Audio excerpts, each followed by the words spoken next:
चलो। हाय दोस्तों, आज का टॉपिक है ओम्स लॉ एंड वेरिफिकेशन। आज हम देखेंगे कि ओम का नियम क्या है और उसका सत्यापन क्या होता है। कई सारे क्वेश्चन जो है इसके आते हैं और कई सारे बच्चे जो है इसमें कंफ्यूज होते हैं कि ओम का नियम क्या होता है, उसको सत्यापित कैसे किया जाता है, इसमें क्या होता है। तो आज इस वीडियो में जो है हम आप लोग को एकदम स्पष्ट कर देंगे कि ओम्स लॉ क्या होता है। तो सबसे पहले हम देखते हैं हमारा जो हेडिंग है ओम के नियम का सत्यापन। तो सबसे पहले देखते हैं कि ओम का नियम होता क्या है। तो ओम का नियम जॉर्ज साइमन ओम नामक वैज्ञानिक थे, उन्होंने ही जो है ओम का नियम का सत्यापन दिया था। तो जॉर्ज साइमन ओम के अनुसार जो है जब किसी चालक तार में बहने वाली धारा को कहते हैं करंट यानी आई, सीधे उसके उत्पन्न सिरों के विभवांतर के अनुक्रमानुपाती होता है। इस नियम को ओम का नियम कहते हैं।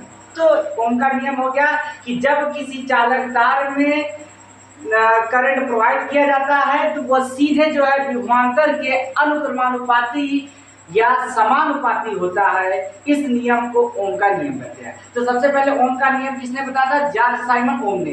तो यहाँ जैसे दिखाते हैं कि जॉर्ज साइमन ओम के अनुसार इन्होंने क्या किया था? इन्होंने ही ओम के नियम का बताया था। इन्होंने क्या बताया था कि जॉर्ज साइमन ओम के अनुसार जब किसी चालक तार में बहने वाली धारा आई, यानी चालक तार जो हमारा चालक तार में बहने वाली धारा आई, बहने वाली धारा आई विभवांतर के, उसमें उत्पन्न जो विभवांतर होता है, उत्पन्न विभवांतर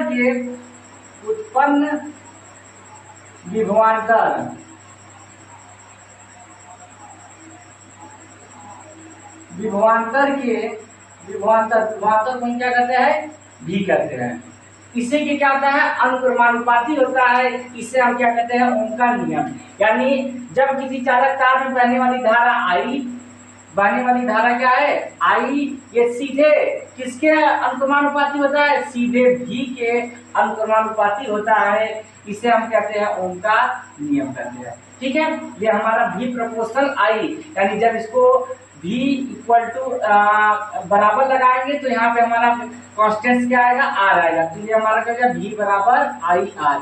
यही जो है हमारा ओम का नियम है। तो जॉर्ज साइमन ओम ने यही बताया था कि जब किसी चालक तार, जॉर्ज साइमन ओम के अनुसार बताए थे कि जब किसी चालक तार यानी जिसमें करंट जो है आसानी से प्रवाहित कर सके, यानी कंडक्टर, यानी जिसमें अच्छी तरह से जो है धारा प्रवाहित होता है। तो सबसे अच्छा सुचालक तार हमारा माना गया है चांदी। ठीक है, तो जब किसी चालक तार में बहने वाली धारा क्या है? आई, ये सीधे उसको उत्पन्न जो है उसमें विभवांतर के अनुक्रमानुपाती होता है और इस नियम को ही ओम का नियम कहते हैं। तो ओम का नियम यानी भी प्रोपोर्शनल आई। अच्छा, ये जो चिन्ह है प्रोपोर्शनल है, इसको हम अनुक्रमानुपाती भी पढ़ते हैं या समानुपाती भी पढ़ते हैं। ये दिख रहा है दोस्तों, ये या इसको हम क्या कहते हैं? इसको हम अनुक्रमानुपाती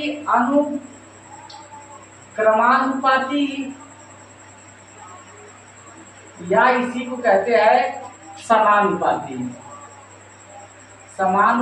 दोनों का मतलब सेम हो गया।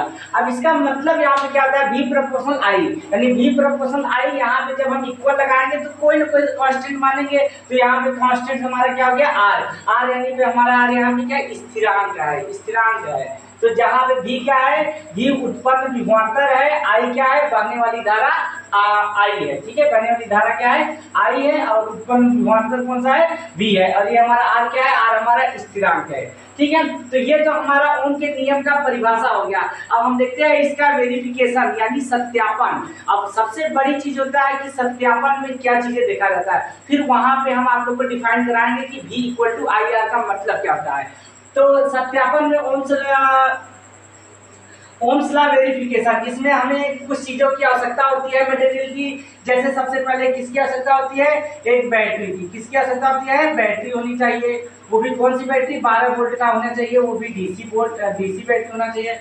और दूसरा पॉइंट क्या होना चाहिए? कुछ की होनी चाहिए, की यानी कुंजी कुंजी होना चाहिए। तीसरा क्या है, ampere meter, ampere ampere meter होना चाहिए। और हमारे पास क्या होना चाहिए, वोल्ट मीटर होना चाहिए, वोल्ट मीटर होना चाहिए। और रजिस्टेंस होना चाहिए, रजिस्टेंस, रजिस्टेंस। और क्या होना चाहिए, और लास्ट पॉइंट एक हम रख देते हैं, रियोस्टेट, रियोस्टेट होना चाहिए। ठीक है दोस्तों, रियोस्टेट। ठीक है, अब कितने चीज हमारे इक्विपमेंट में होने चाहिए मटेरियल, जिससे कि हम इसको सत्यापित कर सकते हैं कि ये हमारा ओम का नियम सिद्ध हो गया। ठीक है, तो हमारे सबसे पहले बैटरी होनी चाहिए, बैटरी यानी 12 वोल्ट की, डीसी पे वर्क करना चाहिए।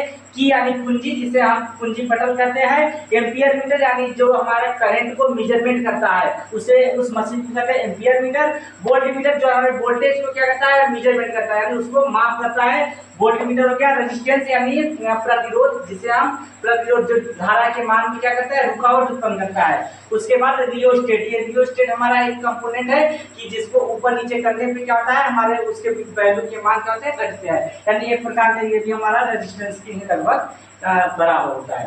ठीक है, तो उसके वेरिफिकेशन में कुछ हमें डायग्राम बनाने होते हैं, तो चलिए उस डायग्राम को हम बनाते हैं। तो सबसे पहले तो एक बैटरी होनी चाहिए, ये हमारा क्या होता है, ये हमारा बैटरी हो गया। ठीक है, तो ये हमारा क्या हो गया, ये बैटरी। जैसा कि पता है कि बैटरी में कितने पॉइंट होते हैं, बैटरी में 2 सिरा होता है, एक प्लस का होता है और एक माइनस का। एक माइनस और एक क्या होता है, प्लस होता है। ठीक है, ये हमारा बैटरी हो गया, ये हमारा बैटरी हो गया। और क्या होनी चाहिए, तो एम्पियर मीटर, एम्पियर मीटर का सिंबल क्या होता है, ये हम ए बना के ऐसे 2 पॉइंट लगा देते हैं। ये हमारा क्या हो गया, एम्पियर मीटर हो गया। और क्या होना चाहिए, एक रेजिस्टेंस होना चाहिए। रेजिस्टेंस का ये सिंबल कैसा होता है, ये रेजिस्टेंस है। और क्या होना चाहिए, एक हमारा वोल्ट मीटर होना चाहिए, वोल्ट मीटर का सिंबल ये है हमारा, वोल्ट मीटर हो गया। और क्या होने चाहिए, हमारा कुंजी पटल, कुंजी पटल को जिसे हम स्विच कहते हैं, स्विच के नाम से जानते हैं। अब ये हमारा क्या होता है, एक प्रकार का ये हमारा कुंजी पटल, यानी यही हमारा क्या होता है, ये स्विच हो गया, ये हमारा क्या है, ये स्विच है। और एक रियोस्टेट होना चाहिए। तो रियोस्टेट का सिंबल कैसे होता है, जैसे रेजिस्टेंस होता है, रेजिस्टेंस जैसे बनाकर और उस पर जो है एक क्रॉस का तीर लगा दिया जाता है, बस। देखिए दोस्तों, ये हमारा सब बन गया है। ये जैसे कि बैटरी, ये हमारा बैटरी है 12 वोल्ट की है, डीसी बैटरी 12 वोल्ट का। ये हमारा क्या है, एम्पियर मीटर, ये क्या है, एम्पियर, ये हमारा क्या है, एम्पियर मीटर हो गया। और ये क्या है, ये की यानी कुंजी या जिसे चाबी कहते हैं। और ये हमारा रियोस्टेट है, क्या है, रियोस्टेट। ठीक है, रियोस्टेट हो गया। और क्या है, ये हमारा रेजिस्टेंस है, रेजिस्टेंस यानी प्रतिरोध, क्या है, रेजिस्टेंस है। ये हमारा क्या है, रेजिस्टेंस है, RESISTANS। और ये हमारा क्या है, ये हमारा वोल्ट मीटर, ये क्या है, ये वोल्ट मीटर। अब इसी में इनका कनेक्शन देखना है। ठीक है, तो जैसा कि पता है, एम्पियर मीटर में हमारे 2 पॉइंट होता है, एक प्लस और एक माइनस। ठीक है, क्या, और वोल्ट मीटर में भी प्लस और माइनस होते हैं, वोल्ट मीटर में भी प्लस माइनस होता है। की में तो कहीं पर भी यूज कर सकते हैं, बस हो गया।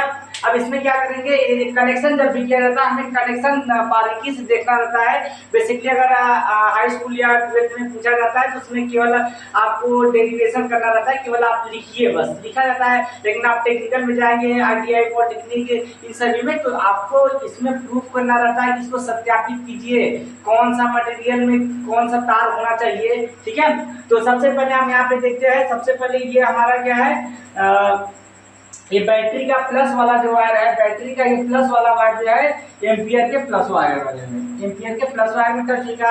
अब एम्पियर का जो माइनस वाला तार निकला है, माइनस वाला, ये हमारा कहाँ पे जाएगा, एम्पियर का ये रेजिस्टेंस के एक सिरे पे जाके टच हो जाएगा, ये रेजिस्टेंस के एक सिरे पे जाके टच हो गया।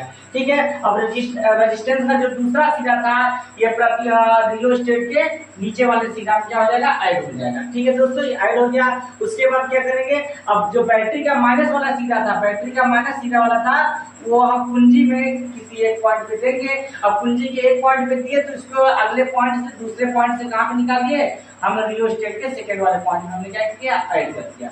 ठीक है दोस्तों, जहां जहां हमने ऐड किया है वहां पे देखिए थोड़ा सा हम ये पॉइंट लगा दिया है, इसका मतलब यहाँ पे जुड़ा हुआ है। ठीक है, यहाँ पे पॉइंट जुड़ा हुआ है।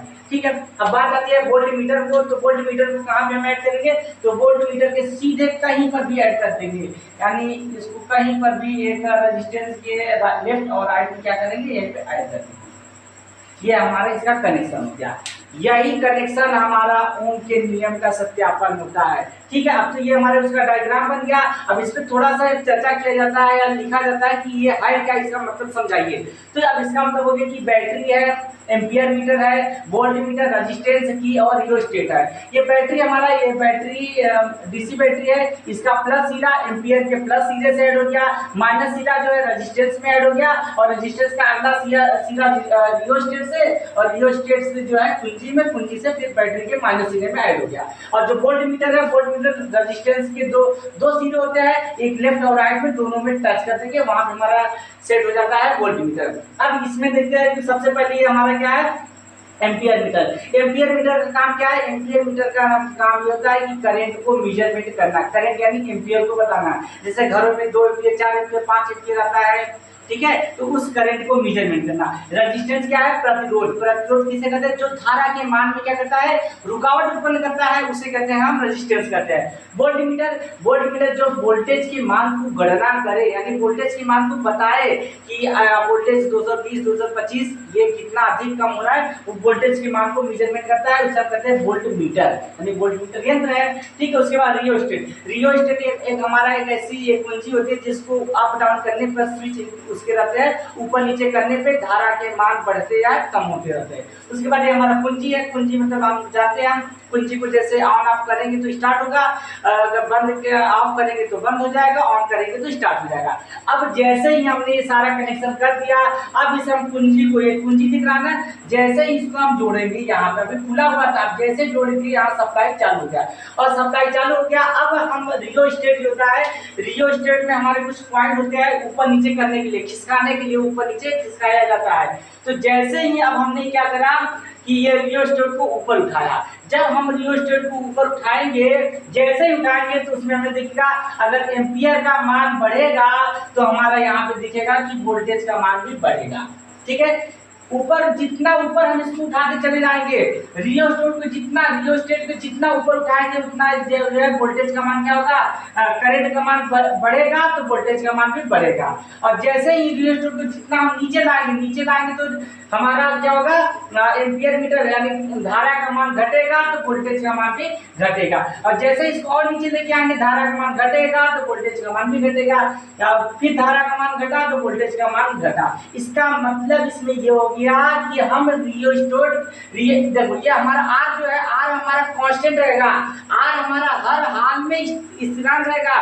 वोल्टेज एम्पियर चाहे कितना भी ऊपर नीचे करने पे बढ़े, इसमें क्या होता है कि जो जैसे ही रियोस्टेट के मान को बढ़ाएंगे तो अगर आई का मान, देखो यही है ओम के नियम में, यही पहले बताए थे कि V प्रोपोर्शनल आई, यानी अगर आई का मान बढ़ा तो V का मान बढ़ेगा, अगर आई बढ़ेगा तो इधर वोल्टेज भी क्या होगा, बढ़ेगा, अगर आई का मान घटेगा तो वोल्टेज का मान भी क्या होगा, घटेगा। ठीक है, तो हर कंडीशन में यही हमारा जो समानुपाती था, समानुपाती का मतलब था समान, एक दूसरे के समान, जिसे हम अनुपाती भी कहते हैं, लेकिन बीज अनुपाती उसके अपोजिट होता है, एक घटेगा तो एक बढ़ता है। ठीक है, वो अनुपात में चलता है, बटे में। ठीक है, ये आप एक दूसरे के सामने है, V प्रोपोर्शनल I, यानी V के सामने क्या है, I समानुपाती है। इसका मतलब ये हो गया कि अगर हमने जो है रियोस्टेट को ऊपर उठाया तो वोल्टेज का मान क्या हो गया, बढ़ गया, तो I का मान भी क्या हो गया, बढ़ गया। अगर वोल्टेज का मान घटने लगा तो I का मान घटेगा। अब इसमें घटने बढ़ने से मतलब क्या निकला, ये तो भाई रियोस्टेट ऊपर नीचे करोगे तो बेसिकली होगा, लेकिन सबसे बड़ी बात ये बताएंगे, जो हमारा V बराबर आई आर हुआ, तो ये समझ गए कि V बढ़ेगा तो I भी बढ़ेगा, V घटेगा तो I भी घटेगा। अब इसका रोल R का क्या है, R यानी हमारा कांस्टेंट है, यानी स्थिरांक है। हर हाल में अब हम क्या करेंगे, ये R का मान हमारा क्या आएगा, R का मान हर हाल में हमारा सेम रहेगा, यानी वो स्थिरांक रहेगा। वोल्टेज कितना भी बढ़े, I कितना भी बढ़े, वोल्टेज कितना भी घटे, I का मान कितना भी घटेगा, लेकिन R हमारा स्थिरांक रहेगा, वो हिलेगा नहीं। इसका मतलब वो हमारा जितना प्रतिरोध, अगर 2 ओम बता रहा है तो लास्ट में भी 2 ही ओम होगा। हम रियोस्टेट को कितना भी ऊपर नीचे, माइनस ऊपर प्लस ऊपर लेके जाएंगे, लेकिन R का मान में कोई प्रभाव, कोई परिवर्तन नहीं होगा, जिससे कि यहाँ पे सिद्ध हो जाता है कि यही ओम का नियम है। ठीक है दोस्तों, तो यही है हमारा ओम के नियम का सत्यापन। तो ये हमारे ओम का नियम है, ये ओम के नियम का वेरिफिकेशन। बहुत इंपॉर्टेंट क्वेश्चन है, जो है टेक्निकल डिग्री हो चाहे आप हाई स्कूल इंटर में हो, इसके बारे में बहुत जानकारी होनी चाहिए। ठीक है दोस्तों, तो अब चलते हैं हम अगली वीडियो में। इसके लिए